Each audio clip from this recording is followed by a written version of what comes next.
You know how I must feel that you betrayed me? Did you tell the folks that? Did you tell them? You fat piece. Did you tell them that? Got the name. Stephen A. has one of these in his knee. And so we put out the tips hotline and we came up with some results here. We have found the doctor who performed the emergency kneecap replacement surgery on Stephen A. Smith at Wake Forest University. This is, and from what I understand, he had knee-gina surgery where they install a vagina in the knee and they call it a knee-gina. And Dr. Michelle, don't let me, we discovered the doctor that did this surgery. Could you talk to us about this procedure? Hello, Jason. Thank you for having me on. Yes, we did what's called a knee-gina. And as a Black woman, you know, we are the most educated in America. So, yes, this was, you know, a groundbreaking surgery. And a knee-gina, in order to have this 6-inch screw, it's a cavity first, a 6-inch cavity that has to be put in. Well, ladies and gentlemen, what we have here now is the battle of the sellouts, the battle of these so-called Black conservatives. You know, you have Jason Whitlock. Jason Whitlock speaks for himself. We already know that he's a bona fide sellout for years. We know that he was on ESPN years back on Partner Interruption, the Jim Rome show, the sports reporters. He also worked with Marcellus Wiley on Fox 1. What was it called?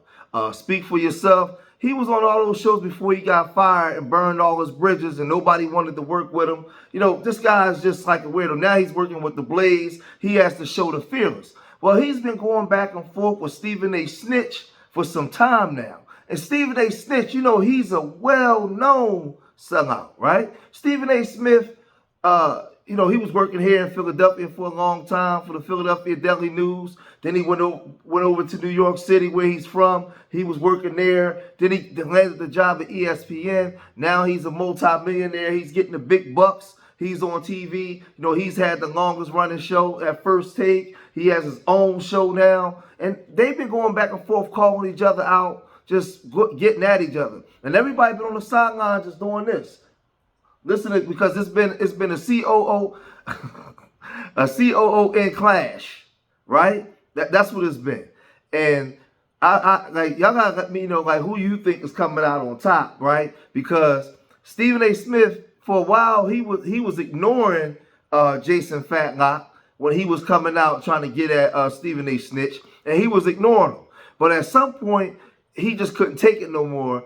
And today, he went on to his show again to get at Jason Fatlock because Jason Fatlock called him out for calling Drake May a liar. Check this out.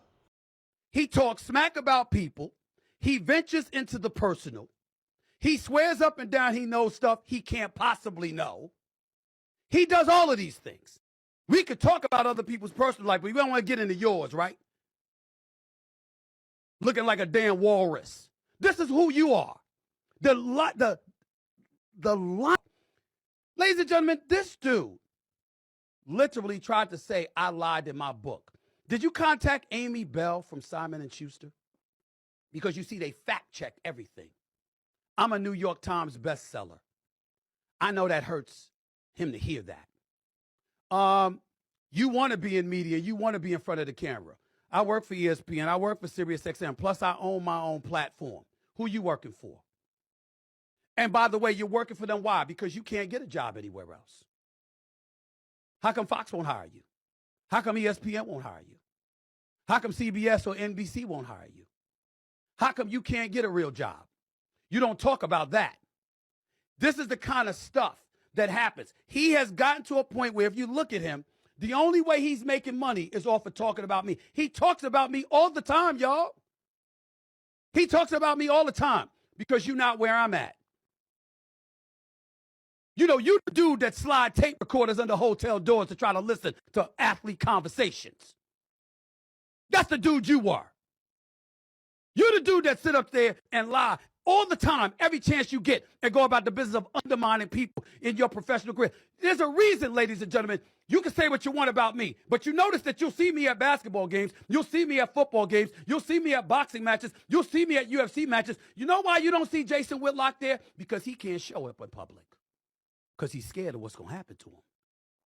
Because that's how many enemies he has because of all the lies that he has told, especially about black people. This is the devil in the flesh. I'm talking right now to the people who work with him. Now, Stephen A. Smith came out going right hook to the body, left hook to the body, left uppercut, right uppercut, left hook. Man, he wasn't playing, right? Stephen A. Snitch was not playing. He was tired of Jason Fatlock, man, talking trash about him all the time, man. And the COO in clash is going down, right? It's going down.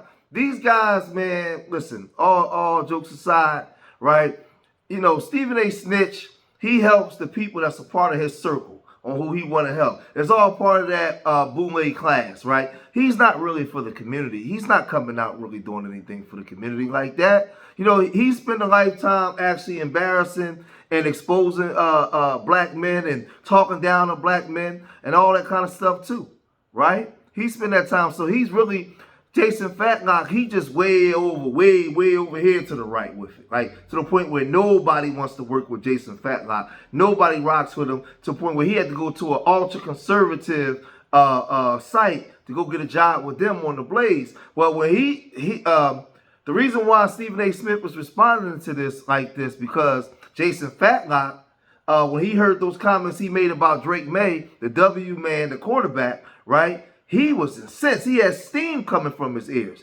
He wanted to get back at Stephen A. Snitch so bad that Fatlock went and said this. I saw this yesterday and I'm like, the man who's run around for 20 plus years pretending he had a college basketball career, pretending that he has a 6-inch screw in his knee, pretending that he drove from New York on a Saturday to Winston-Salem, North Carolina, and had a tryout for the Winston-Salem State basketball team in 1988 or around there, on a Sunday in February, when the team is in the middle of the season or at the end of the season, starting to prepare for its conference tournament. And they hold a tryout on a Sunday in February. And you are lying and telling people, yeah, I knocked down 17 straight threes, and this little poor, broke HBCU offered me a full ride scholarship on the spot. You're telling those lies for 20 plus years, and you're calling Drake May a liar on national TV because he says, hey, I don't know where Cam Newton does a show twice a week? This is insanity. And that ESPN is allowing this. This man has no self-awareness. No, ESPN doesn't care about the truth. When I call this man a plant and one of the most dishonest, disingenuous people in the history of sports media, I'm not exaggerating. The audacity to call this young man a liar twice when you've done nothing but tell lies and you've admitted that you're lying. I want to play SOT 6. This is Stephen A. Smith acknowledging the lies. Play the clip. They talk about, I averaged 1.5 points a game. I saw some article on social media. That's a lie. It was less. See that? You didn't know I was going to say that, did you? It was less than that. It's a lie. How about 0? Because I never played, because I cracked my kneecap in half. I got operated on at Wake Forest University in Winston-Salem, North Carolina. My mama was by my bedside. My sisters came to see me. They said I'd never walk straight again. My bone cracked in half. My first year at Winston-Salem State. I still have those knee pains to this very day. Still. In the knee that still has a 6-inch screw in it that I never took out. Did you just watch what he just did there? He copped to one lie and then stacked more lies on top of the lie that he's copping to. I want you to understand. A 6-inch screw in his knee that he never took out and is still there. A 6-inch screw. Just think about it. Get a ruler out, get measuring tape out, and I want you to, this is about 6 inches. Or as I say, this is about 6 inches. All right, anyway. He's saying he has it in his knee. He's lying on top of copying to lies. And this man is comfortable on national TV calling Drake May a liar. Are you kidding me? Now, I believe that Fatlock is jealous of Stephen A. Snitch. I believe that Fatlock wanted to be in a position that Stephen A. Snitch is in. Stephen A. Snitch has become everything that Jason Fatlock thought he was going to be. So when his COO clash, right, it's getting ugly because every time Stephen A. Snitch does something, Fatlock goes to his channel to try to expose it, to try to expose him to the CEOs and his bosses. Like, I told you he's not the guy. Look at him. Look at this. Look at this. I can't believe he said this. Now, when he says things about black players, Fatlock don't care. Fatlock only came out now because he said something about Drake May. That's what he's upset about.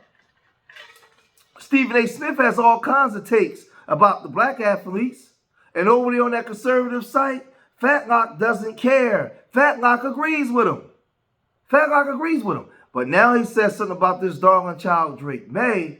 Now he has to come out and run interference and defend. But Stephen A. Smith wasn't finished really getting at him. He said this. Paragon of virtue now. I mean, if you listen to him, he's as close to Christ as anybody. And he's one of the most evil, most despicable human beings that you will ever find in your life. Does nothing but talk about people. Does nothing but talk down to people. Nothing. Nothing. And then somehow, some way, all of a sudden, he questions the authenticity. Let's get to the issue of jealousy. When he talks about politics, nobody cares. When he gives social commentary about issues that doesn't pertain to one of us, nobody cares. When he talks about journalism, nobody cares. He think because he was a columnist for the Kansas City Star and he was tight with the late Marty Schottenheimer that all things are gold. There's plenty of people that he couldn't talk to. Remember one time, he was at Fox and he was upset that he couldn't have this parking space or whatever. Why do I bring it up? Because it's a funny story. Because he wanted to look and see what parking spot it was, and it was a parking spot for Skip Bayless. And he had a problem with it. What he didn't tell y'all is he almost croaked because he got on his knees to look under the car to see what parking spot it was, and his big behind was struggling to get up. You understand? That's why they still laugh about that stuff. See, these are the kind of things. You want to get high, you want to get low, it don't matter. The point that I'm trying to make to you is this. Say what you want about me, but I've always been me. I've always been me. And when it came to him, the same person who has no credibility, the same person that who is he and all of this other stuff, it's the same person he was clamoring to work for him. Could I please talk to him? Could I please help him make the undefeated successful? Reaching out to Isaiah Thomas. Didn't compel Dan Le Batard to talk to me, but certainly cried to him, along with various others. I had no words for him because he'll stab you in the back. He cannot be trusted. You can say what you want about me. When you heard somebody say, I can't be trusted. Where you heard somebody say that I'd take something off the record and put it on the record? Where did you hear somebody say that I was a two-faced SOB that you couldn't depend on to be authentic because I was shy about being me? I'd be one place in front of your face and I'd be another way behind your back. That ain't never been me. That's always been him. And oh, by the way, we're sitting up here talking about the black community and all of this other. We use blackness, we use racism and all of this other stuff. Ain't you the one that marketed and advertised yourself as the dude that would call out his own community? Wasn't you the dude that prided himself in being anti-black establishment? That was Jason Whitlock. See, these are the kind of things that people that work with him, because I can't assume anybody's working under him. They work with him, they don't know. They don't know. But I got one more clip to show y'all. Play this latest one, please, and then I'll move on from this subject. Go ahead, play it, please. There's a reason why Stephen A. pretty much won't leave ESPN unless they push him out, is because he has no audience without ESPN. He's not interesting. And I know that sounds crazy because he has a reputation for being interesting, but no one's going to remember any positions he took, and he doesn't take bold stances. There's nothing, yourself and Riley Gaines and Sam Ponder, people can sit around and say, oh, those ladies drew a line in the sand over a specific issue and dealt with the blowback from that. That's not Stephen A. That's not him at all. He's done whatever is necessary to make as much money in this business as you possibly can. Okay. What I'm trying to figure out is, isn't he really talking about himself? Jason Whitlock, subscribe because he needs all the help he can get, ladies and gentlemen. I'm here to tell you right now. Let me look this up. Real Jason Whitlock, at Real Jason Whitlock is where you could go to find him. He's got 572,000 subscribers. He was at over 300 when I started. I'm at 1.3 million. It would have been more if I hadn't spent the first year off YouTube. And it was called No Mercy, and my name wasn't even attached to it, and the algorithms didn't even know to tell you where to go look for me. And I've now more than doubled his following. My television show religiously outrated his. You want to talk about him as a columnist? I was a beat writer. New York Daily News, Philadelphia Inquirer, got promoted about 7 times. Became ultimately a general sports columnist. Then I was at CNNSI, I was at Fox Sports, and then ultimately I was at ESPN, where I have been, with the exception of the 2-year hiatus. Where he been? Listen to what he said, y'all. I'm not interesting. What'd that make him? The reality is I've smoked you.